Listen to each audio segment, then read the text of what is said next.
So I'd like to introduce our first speaker, Cal Huss.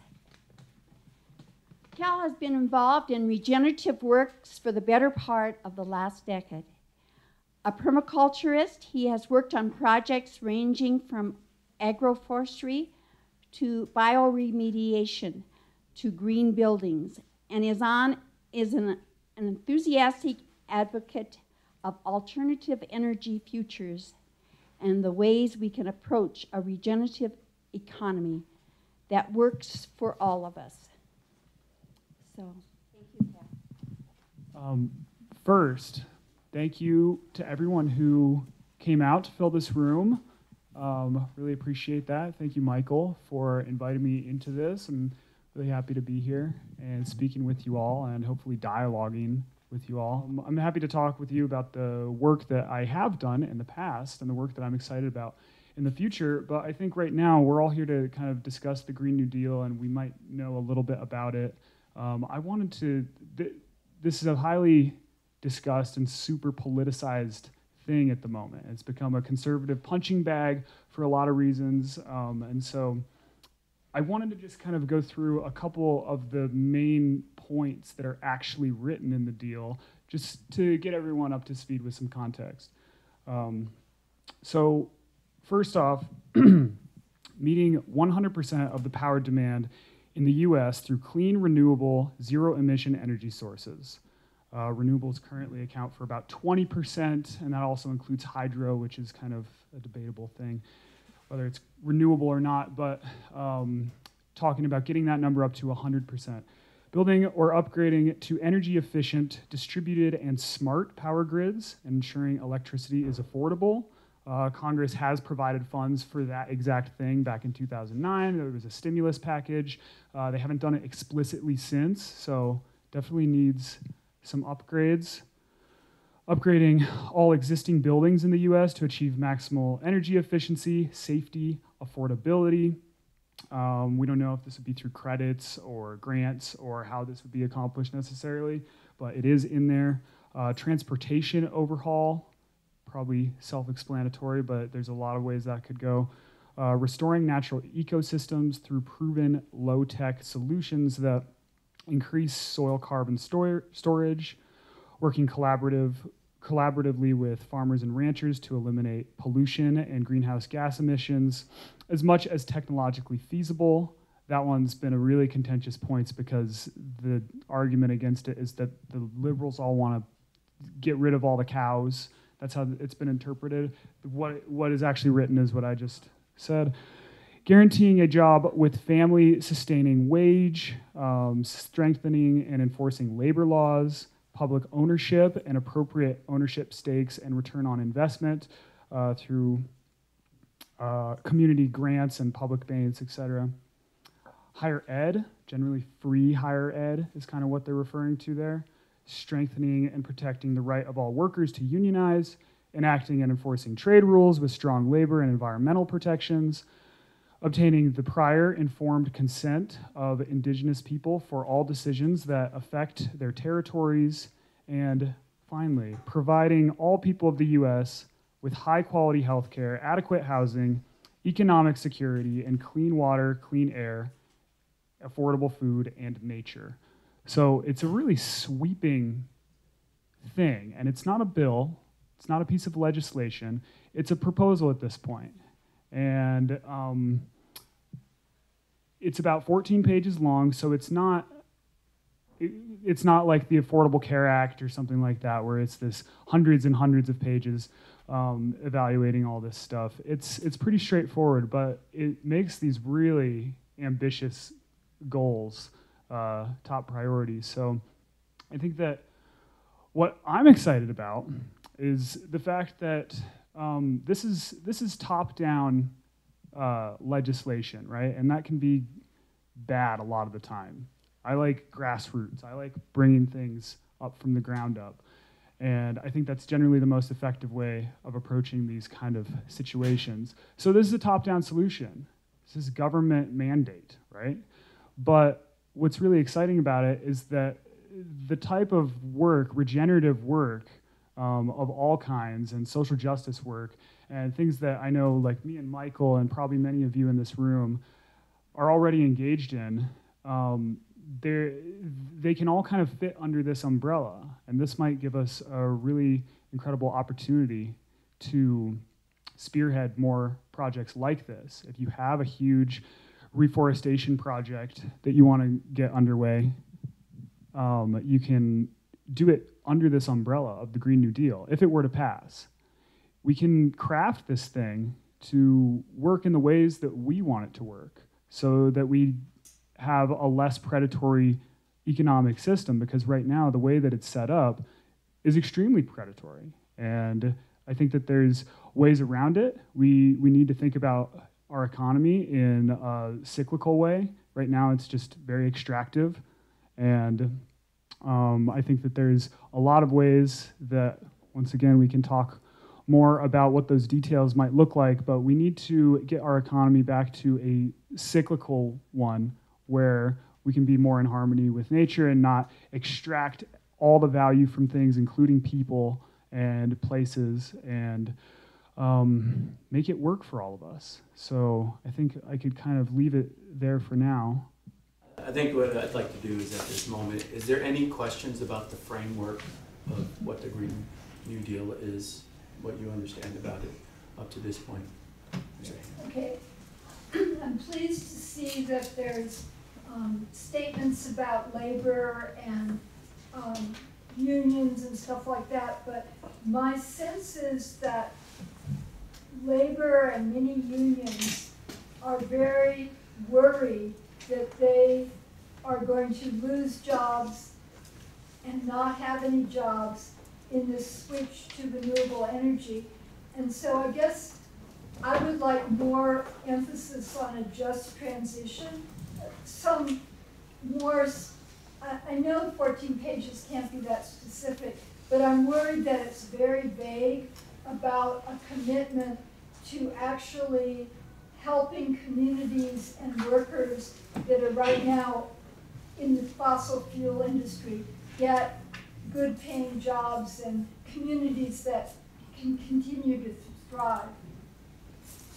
So really important thing to bring up, the question of jobs and how people are potentially going to get booted from their positions if we were to eliminate these jobs in a sweeping fashion across the country. I think that the thing about the Green New Deal and a lot of the chatter about this conservation work in the last couple years is justice for all, right?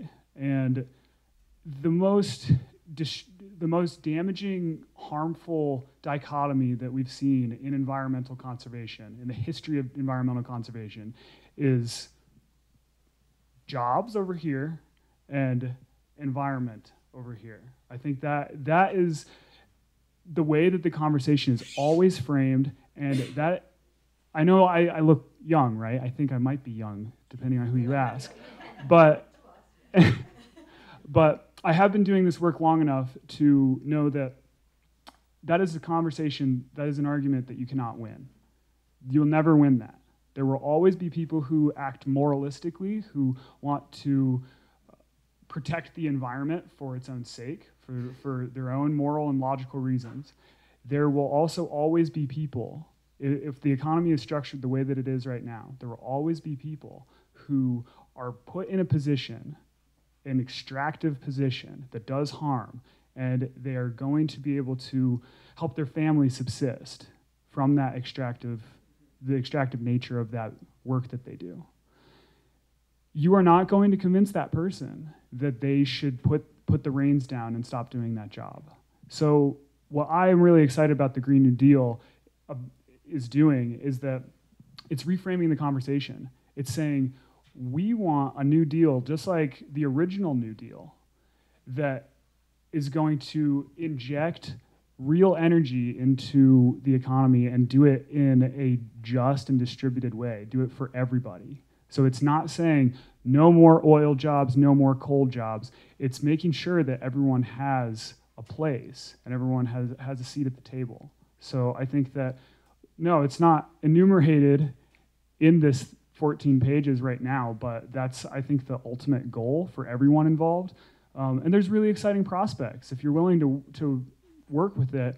For instance, all the fracking jobs that you hear people talking about in Colorado, the similar, almost identical technology that's used for injection wells and drilling for fracking can be used in geothermal wells. Those jobs can be transferred over. Abandoned coal mines can be used to become a geothermal energy system. We have all sorts of things that we haven't even employed. If we got into biofuels, the amount of high quality, skilled labor positions would be immense. And so this is not talking about just taking a bunch of jobs, it's also talking about adding jobs. So that's one way that I'd answer that. Sorry, kind of long. I have a question just about the process and what this really means. So it's a proposal, it's not really legislation. So like what's the next step in terms of, you know, making it a reality or fleshing it out, or what is that? I can answer that. That is exactly why you're here today. Okay. There you go. This is grassroots. We are in Zone Zero base camp. We're getting ready to plan for what this looks like. The hope of this is that we can put this narrative on the front line of the next political 2020, right? We want everybody to have a clear understanding of what this is. We don't want it to be polarized. You know, our work is all about win, win, win. Win for the planet, win for people, win for profit, right?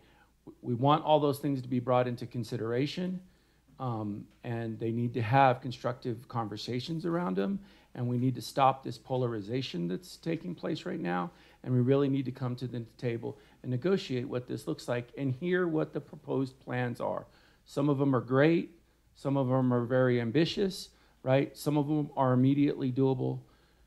These are everything that we need to do between now and 2020, right? We can no longer sit passively by and let the system do what it does, right? I'm gonna go ahead and transition if that's all right.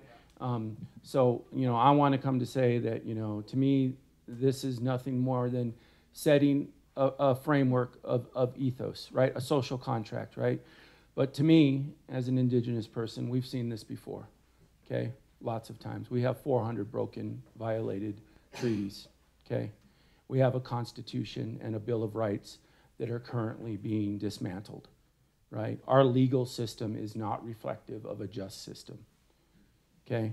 So we have a lot of words that a lot of people have spent a lot of time, effort, and energy putting to paper only to have others circumvent, okay? It doesn't just affect marginalized communities. We are at a point in time in history where it is now our responsibility to collectively organize and maximize our potential impact.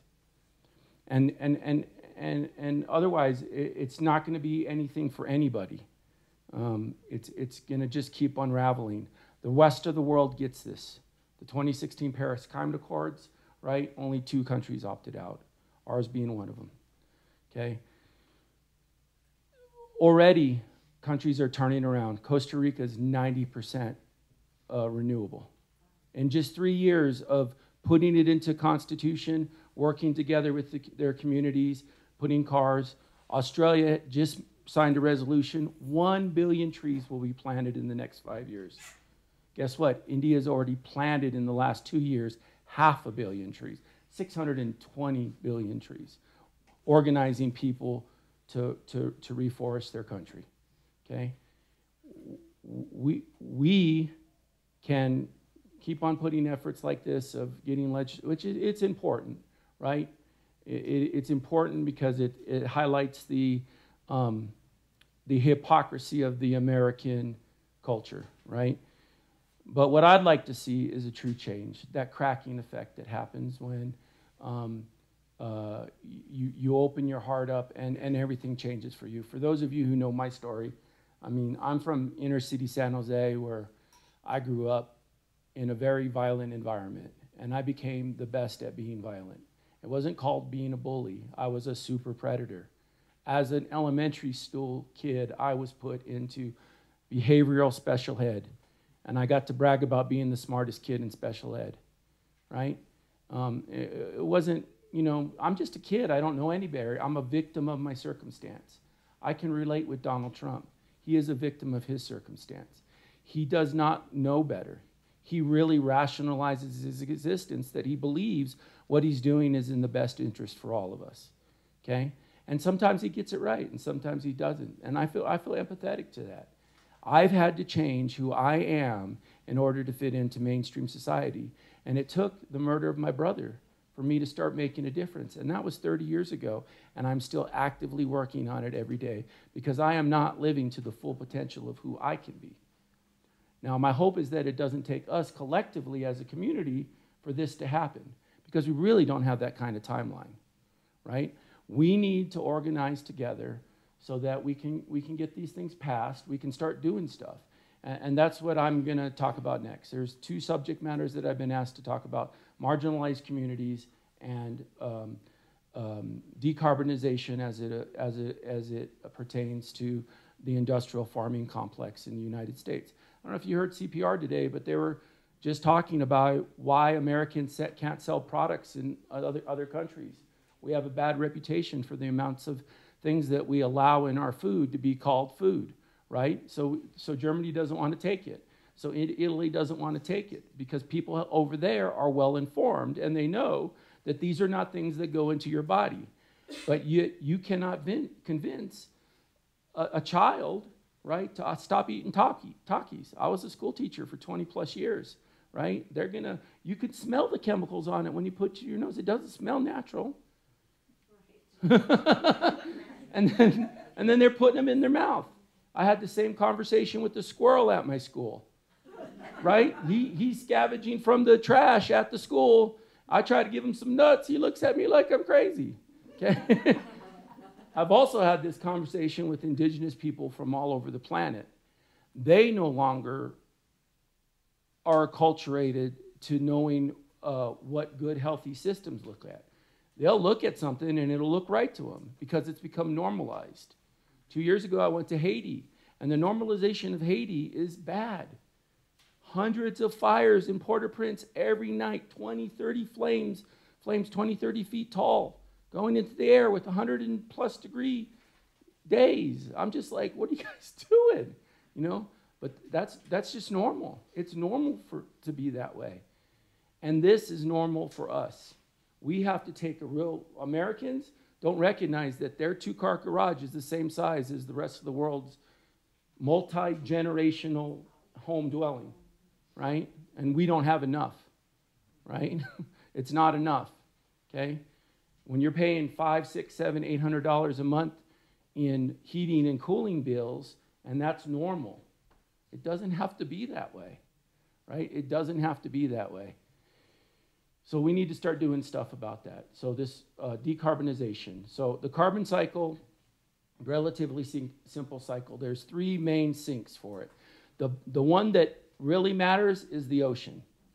It's responsible for 94% of the carbon cycle. 94% of the atmosphere of carbon within the cycle ends up being taken care of and stored in the ocean. But that is not the case. We have over-toxified our oceans with too many envirotoxins, too many downriver stuff. That's what these red tides are and these algae blooms are, and the death of these phytoplanktons and the krills and the coral reefs. 3% of the ocean is coral. This is a thousands of year old entity that in the last 2 years we've killed 50% of. Do you guys know that? 50% of. Responsible for 60% of the ocean's fisheries. That's their breeding grounds. That's where they go. Now, we know what life does, and that is it finds a way to survive. So the ocean's a great big place, but they're having to change patterns. I know as a commercial fisherman in Alaska for a decade that the salmon industry, the most sustainable and strongest fishery in the world ever, right? And people say, all those salmon fishermen are raping it. Nope. That was at the brink of extinction in the 1940s. The salmon industry. We brought it back to a multi-million-dollar industry with millions and millions of fish returning each year to breed, and it is managed very well, and it makes very fair wages for all of those fishermen until the 96 crash, and it had nothing to do with the fish. It had to do with money. The Alaskan Fishermen's Union wanted to sue Japan for price fixing. Japan said, fine, we just won't buy from you, right? The whole system changed because of that. The whole system changed and it was over 15 cents. That's the thing that gets me the worst. Like, it was over 15 cents, and even more humorous about it, it was over something that has absolutely nothing to do with the American economy, and that's the caviar, the roe. That paid for the entire industry because Japan was willing to pay for it as a delicacy. Not the rest of us. We use it as fish bait here, right? They're paying $500 an ounce. Like, how are you going to bite the hand that feeds you?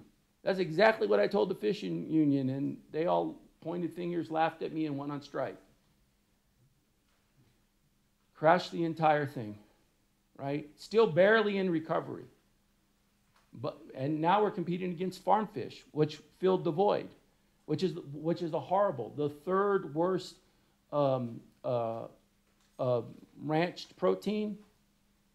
Salmon is the third worst for the environment, right? Only cows, sheep, and salmon, farm salmon, not the wild salmon, the farm salmon.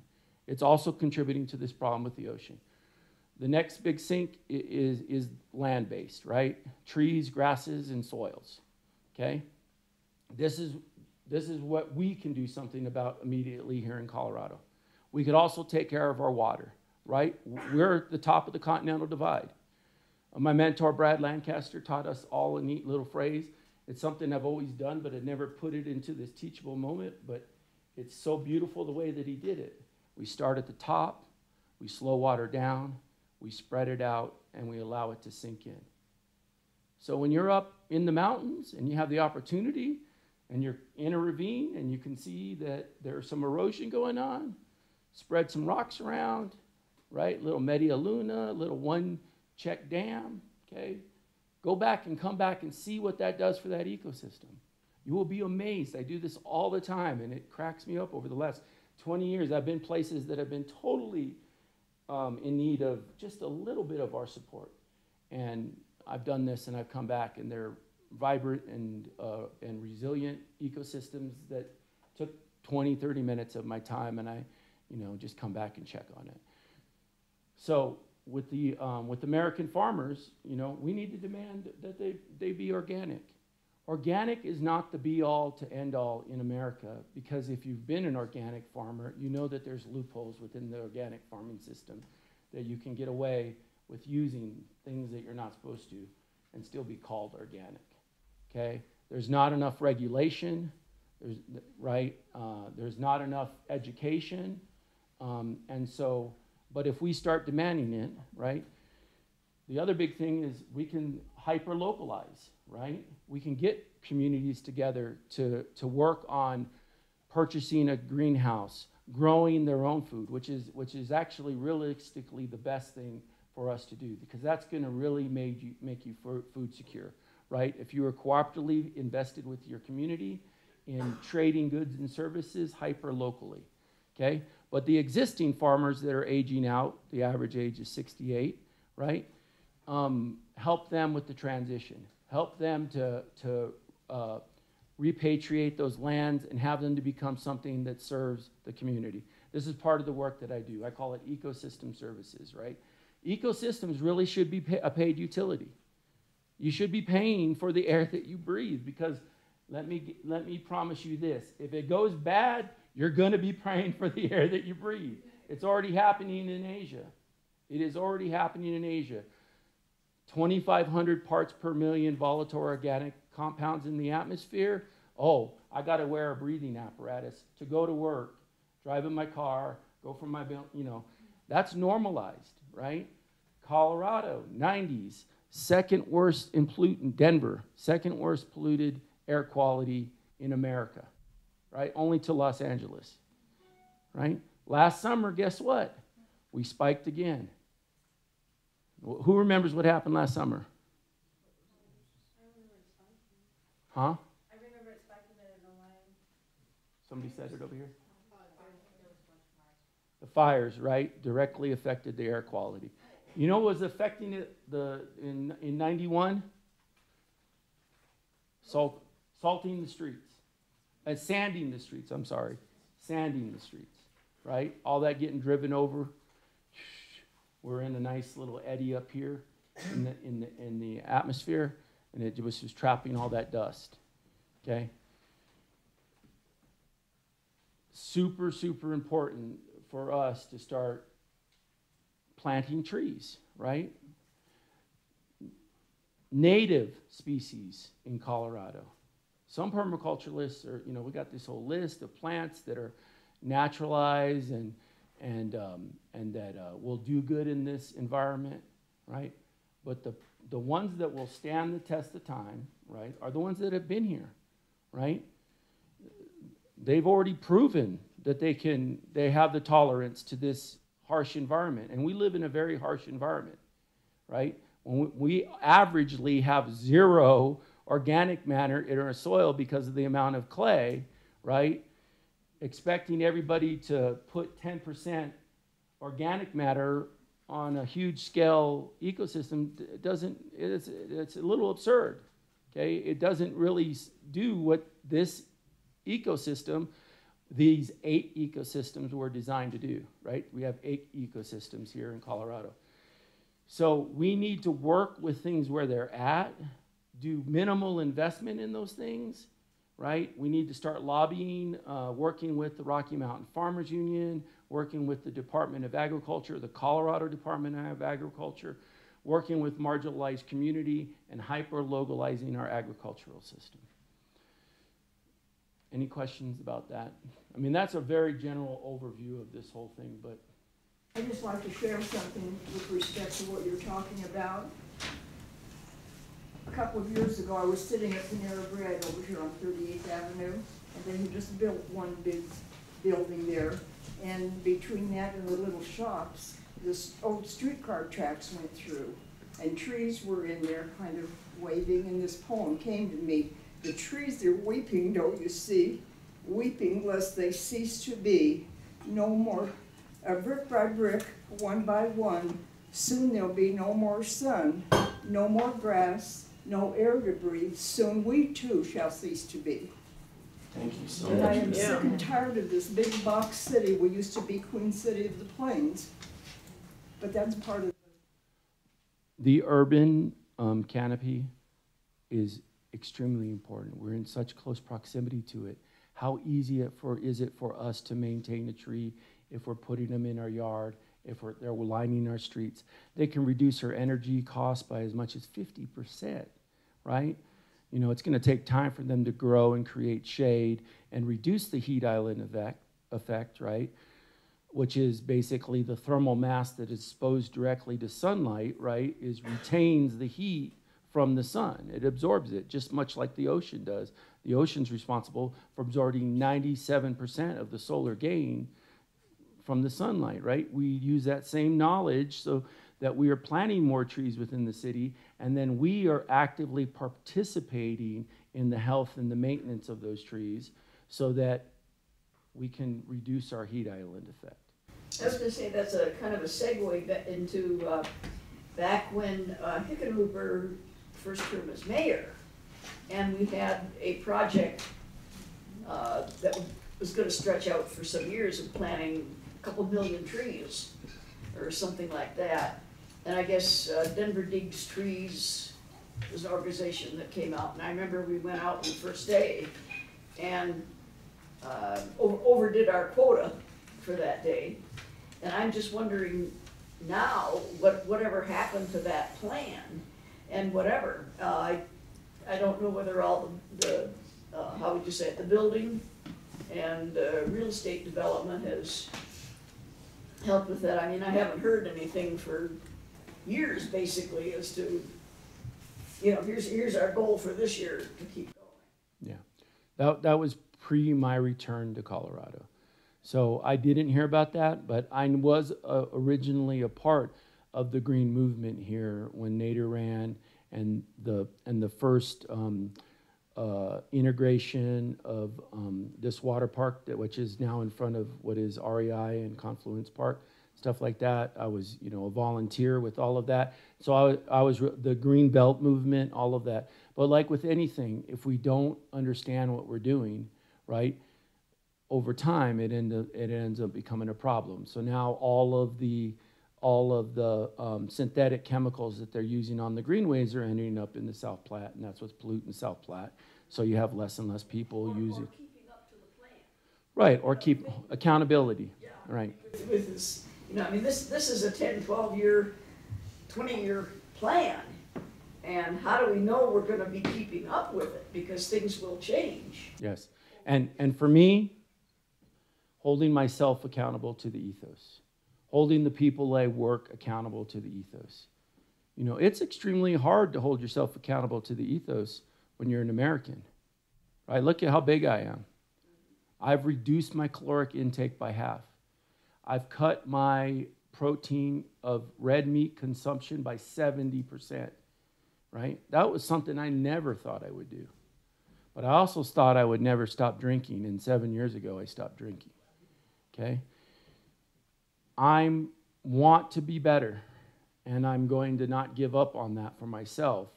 And when systems like this archetype we're talking about gets put into place, my plan is to be one of the people standing next to you saying, hey, this is unacceptable. We agreed to this. Ethos without action is the same old bullshit. Right? That's true. I just said that for the first time a couple days ago, but somebody laughed so hard, and I was like, I'm going to use that. Ethos without is the same old bullshit. We got to hold ourselves accountable to a higher standard. We have to, because these words aren't going to do anything. We have to do it, and that's what we're here tonight. With these marginalized communities, there are so many issues that affect marginalized communities in this country, and it doesn't depend solely on what color you are, but it does have a huge impact on people of color, right?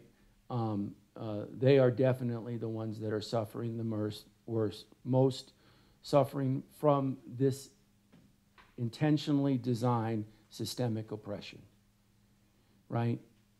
I have to forgive the people who did it, because just like you will look out for your kids and your family, that's all they thought they were doing, right? They thought it was in the best interest. And they created this system of white supremacy, and many get privilege from it. But it needs to be deconstructed to be fair, because the entitlement to these privileges is what the problem is. If you feel, and especially the way that it's stratified in America, right? There's all this social capital, you know, based on who you are. And I know plenty of people who theoretically know a lot of stuff and are making big bucks off of what they theoretically know, but they have no practical application of what they know because they've never really been in the trenches doing the work. When I go to do a site, I'm not asking the owner of the site. I go look for the people who are working the hardest, because they've probably been working the hardest for the longest. And they probably know the most about what's going on there. So I don't speak for all marginalized communities, but what I say is that it needs to be intentional. We need to all get over our fragility, right? It's the truth. I'm fragile, right? My fragility is a very thin glass that says, if you push my buttons, you run the risk of me choking you out. Because that's how I was raised. And it is a huge battle in my head to say, whoa, whoa, whoa. They're just accustomed to being able to say whatever the hell they want without consequence. I need to take a step back. That was a huge thing for me to do, just what I did, to take a step back. Because so many times when I first got to mainstream, punching somebody in the face was my response to somebody talking smack. They'd say, why'd you hit me? You're the one who's talking smack. Where I come from, that gets you hit. You don't do that unless this is what you want the outcome to be, right? You know, just a different communication style. Mine's is far more primitive, okay? You just have acculturated to a whole passive-aggressive filling out paperwork and doing stuff. I'm not filling out paperwork. I'm going to go ahead and do what I do. But I've had to learn not to do what I do. And equally so, others need to learn to not to do what they do and think that it's okay to exist within that framework. So that's my advice as far as working with marginalized communities. I have a question about the left and solidarity in the left, because I feel like the Green New Deal is such a good idea. We need to get it passed, right? How do we get it passed? Is a big question. And then amongst the Democrats or the left side of the liberal side of the political spectrum, there can be, some infighting about policies. Some people are in favor of nuclear power, some people aren't. And I'm like, how do we get the left to just congeal and have some solidarity about just decarbonizing in general? Yeah, great question. And I've only got a few minutes, so I'm going to answer it real quick, and then we're going to move on to the strategy portion of this. So my passion is working with athletes. Working with the environment and working with athletes are the two things that I love to do. Working with young people. So I've coached many teams to success that had no chance of being successful. And the way is through these social contracts, through these things. It's like I made deals with all my teams on how it was going to be and what was going to do, and you have to get buy-in, right? You have to create the framework for people to buy in. I use what's called the values in action contract, right? That we're going to do this and we're going to hold ourselves accountable to it, and we're just going to agree upon what it is, right? And over my 30 plus years of using it, it has come down to 5 things that I know work. Integrity, right? We're going to hold each other accountable to doing what we say we're going to do, asking for forgiveness when we can't do that, right? Asking for help when it's needed. Okay? We're going to have integrity.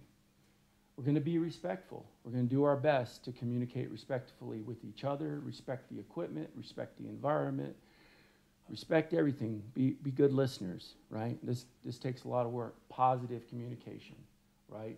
We're going to actually think before we let things come out of our mouth. Huge problem for me.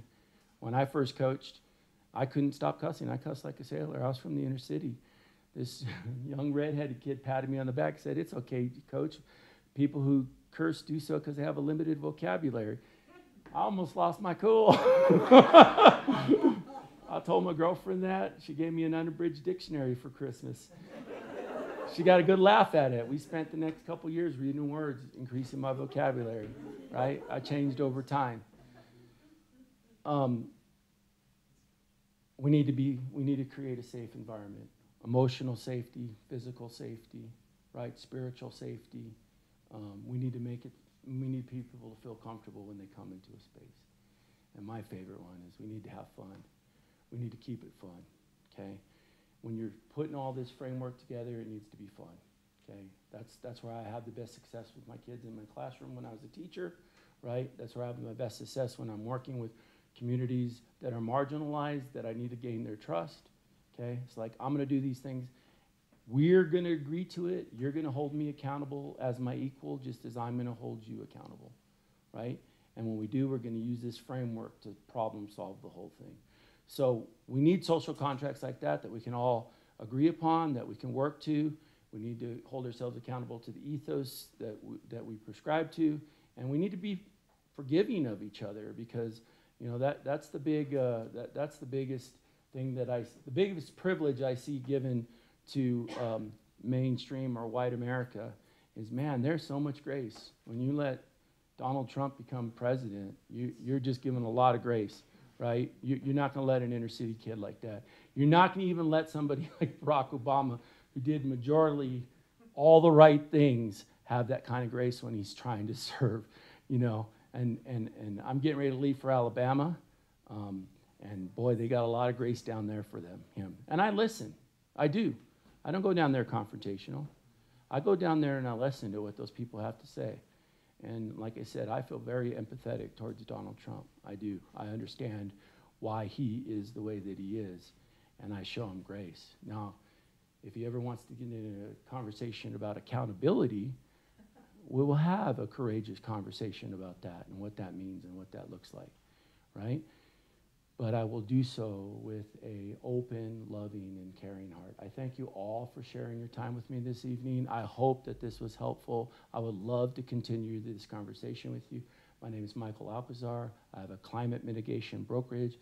I work on these problems from the individuals who need counseling, households that want to lower their carbon footprint, to large-scale projects like at Pine Ridge, Black Mesa, and Haiti, Costa Rica, Kenya, and Chile, where I do working in agroforestry. So thank you again for spending this evening with us. We're going to transition. Thank you.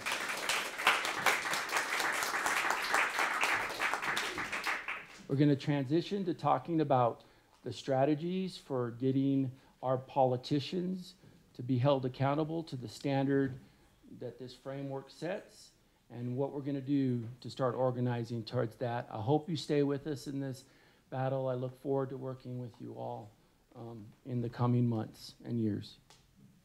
Thank you very much, Michael. We really appreciate your insights and experience. Great. And I think it's the heart you bring to this and the wisdom, and we need that at this time, don't we? Yes. You know, to move forward, because it takes all of that to move into the future. And so, Sunni, I would like to invite you, and if you want to even have a cohort here, because you and Jason did some of this planning together. He's hiding. So. Okay, all right. Sunni is a 350 member of the leadership team here, as there are others here. Okay. Can everybody hear me? All right. So I'm kind of here to talk about what 350 and its allies spent pretty much all day Saturday talking about. The actual language for the Green New Deal, the legislation, will be coming out this month. It is going to be introduced in the Senate by Bernie Sanders and in the House by Ilhan Omar.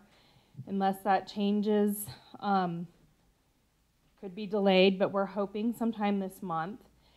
So for that, we are working to partner with as many groups as possible on our allies, and with Food and Water Watch and Friends of the Earth this weekend, we made a list of our allies, and we're trying to get as many people on board to have educational events about the Green New Deal, town halls, phone calls to legislators. We're focusing on DeGette because she is our Denver rep.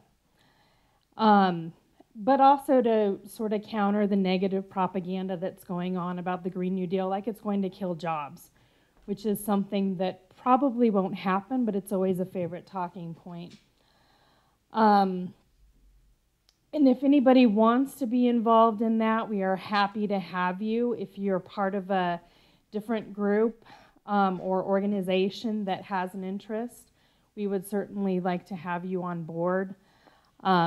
You can feel free to talk to myself or any other of the members of the 350 Denver Leadership Council, but that's basically our goal once we, now that this legislation should be forthcoming, and hopefully we can force some of our representatives like DeGette and Bennett, who have both said, oh, I can't endorse anything until it's actual legislation. Well, it's about to be. So it's time to get on board. So that's basically where we are. As Michael said, this is a grassroots movement, and we do need as much help as possible. So I will now turn it over to Liz, who's going to go over our strategy session. Well, I think they maybe that people will have some questions, but I'd like to ask each of you in terms of things that Sunni has mentioned in terms of being part of groups that would be willing to sign on. You know, you can think of the groups that are part of your life. And this is really the educational period. This is the time of people learning about, as we are, learning about this Green New Deal. And what we did tonight is being streamed, and Martin back here can tell us he's been videotaping it. And I think for us to have access to that, and maybe Martin can tell us how to do that, and share it with some of our groups, or share part of it, you know, because we all have to be messengers, as Michael and Cal have been good messengers to us. So to think of the groups and the people around us that we can start to move to be accountable, to share this message, and to be part of this change of how we relate to the earth. And when people talk, you know, just talk wildly and say, oh, it's going to be too expensive. And, you know, to find out the data that it's too expensive not to do it. I mean, that's the data there. And so it really is something, as Michael said, that, you know, it's maybe being more top down, but it has to be all of us involved to make it happen. And it's not a change, it's a big change. Like Thomas Berry said, it's a change, it's a transformation. As Michael was so bravely sharing about his life and his transformation, hopefully we're all in the process of transformation. And so it's like the strategy is how in the next few months can we organize, we can share this information and share it in such a way that we all get them on board to also interact with our legislatures and our senators and say, how can we do this? And I should also mention that to watch your emails, because if we're not co-sponsoring an event with one of our allies, we will be promoting that event, those educational events in the town halls. And if we have a day of action to call to get again, we'll do that. Or if it's just a letter to your representative, we'll do that. Or a petition, whatever it is, it'll come via email. And all you need to do is show up. I mean, that's one of the best things you can do to help is show up. So I just wanted to propose a challenge. Okay, so I think I told you I'm working on my diet. That's my new challenge. That's my new transformation is I'm going to change myself from enjoying pizza, which I love, and Taco Bell, which I do love. Okay, I'm admitting too much already. There are a lot of things that I've become accustomed to having access to mainstream America that I didn't have as a child. I ate a lot of beans and rice. When I grew up, I said, I will never eat beans and rice again. And I remember the punishment that I got for making that statement to my family. It was not received well. I continued to eat beans and rice, and now that I have access to all of this variety of food, I've enjoyed more than enough. And so now I'm really working on that. In my business, you know, I'm called to give 10%. I give 30% of my business, of the profit that I make, I give to the works that I do. You know, yeah. Thank you. Yeah, I call you to start looking where you can carbon farm your lifestyle, right? Because in America, we know that we are less than 4% of the global population, but we use 50% of the energy of the world. We create 80% of the trash in the world, right? Our disposable lifestyles, 140 billion straws a day, okay? These are absurdities that we have normalized, okay? So I want you to start thinking about those plastic water bottles. I remember when the plastic water bottle came, and I remember telling my friends, you gotta be pretty stupid to drink water from a bottle when you could come drink it from the hose. Like, you're paying for that, it's coming right here. You know, little did I know that both would end up have envirotoxins in them on the scales that they do, and we would consider that normal. In the 1970s, babies were born with, on average, 7 envirotoxins in them, now well over 400, at levels in the 70s that they would have considered to be unsafe, right? And now it's considered normal. And we keep acting like, oh, we're just finding the thresholds of what we could do. But these endocrine disruptors and all these health effects and cancer and obesity and stuff are all directly related to these envirotoxins that man-made. These are man-made things that we're putting into our bodies because we don't have control. So my challenge to you is just really reflecting on that. Your house, right? There's lots of things you could do at home to reduce your energy consumption. I would challenge you to get excited about lowering your energy bills over the next couple years, next couple months, next couple weeks. There's a lot of things you can do in the next couple days that will reduce it. You know, I used to tell my students, making sure your freezer is full of water bottles. Your freezer is full of water bottles is a way you could save your parents $30, $40 a month and ask them, hey, by doing this, can I get a new pair of shoes, right? And they would be so shocked that creating more thermal mass in the refrigerator causes the generator not to have to kick on as often. It holds the cold longer, and so it uses less energy. Common sense to me, right? Putting a couple bricks in your toilet, right? Oh, by saving 2 gallons of water every time I flush, I've now significantly reduced that by 10, 20, 30 gallons a day. 60 gallons a day for a family of 4. 120 gallons a day, for a family of 4, right? These are all simple things you could do, right? There's plenty of those free, hacks online. You make yourself a little uncomfortable, push the envelope a little bit, a couple less coffees a day, or a couple less Diet Cokes a day, or, right? All these things. Really start leaning in to a lifestyle change, because really that's what it's going to take. When you start becoming conscious of it in every action that you do, that will make it make more sense to you to hold the whole system accountable to it. So I challenge you to do that. I hope, like they've asked, that you guys start volunteering to be a part of this campaign moving forward, and that we can really be a part of something real. I'd love to talk and spend some more time with you. Please enjoy the rest of your evening. Thank you, Michael. Yes. Just to build up what Michael's saying, it is excellent stuff, so thank you, Michael. Certainly back to the Green New Deal. The way I see it, coming back to your question about solidarity, is that this is an opportunity that the liberal progressive side has not had publicly, that I'm aware of, in my 50 years now. At least in the 30 years I've been paying very close attention to this type of thing. It's like, this is a manifesto that's being laid out. And so it's a huge umbrella of ideas.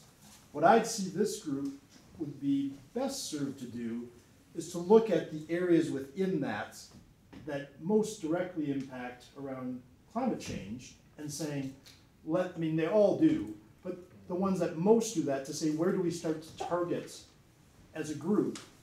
Because my take on it is, I've been a strong advocate for carbon dividends for a long time as a policy step.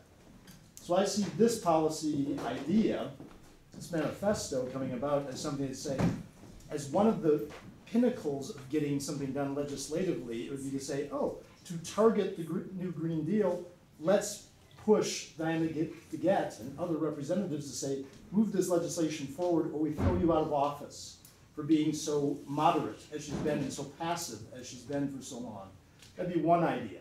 But basically we have to break this up into bites. It's an elephant, so we have to eat the elephant one bite at a time. It's a huge thing to do, and Michael's suggestion on absolutely what we do in our own, checking ourselves and what we do in our own homes and our own lives is where it starts. But to do policy things, we also have to say, where do we best target? And do it under the auspice of saying, this is all part of the Green New Deal, that we push for a carbon dividend, or we push for more things for afforestation to be happening in areas that were deforested in our country, as other countries are now doing beautifully. We're way behind on that. I mean, the Midwest used to be covered in trees. Now it's covered in farmland that's basically there to grow for feed for animals. It's an absurdity. So it's like, it's my suggestion. Yes, and it will be step by step. And I think what has happened now is that, as Sunni has said, there's a movement in terms of legislation, and there's the dividend that's can be part of it also. But they want to make it bigger so that it involves the job transition and all of that. And I think the piecemeal is for us to be creative about ways of messaging our representative at this time. You know, calling once a week, sending social media messages, being aware when Sunni and the rest of us get in touch and say, we've invited to get to a town meeting. Can you be present and can you ask your question? You know, what is your plan? There is this problem. What is your plan? You know, and push them on that. Bring us up to date on where Decarbonisation is at the moment following the lobby day with her? Nowhere. So do we understand her moderation? She's in so many ways such a good legislator. She basically just says she cannot support or endorse something unless it is actual legislation. So she's kicking the buck, is basically what she's doing. Instead, she wants to talk about what she's done, which is basically what Bennett has done as well. So they're both kind of on the same page. They're both saying we need actual legislation. We even sent her the resolution and haven't heard anything about her signing up to sponsor that. And Bennett is the same way. Both of them are just kind of kicking back, saying, you know what, I've been here for a while.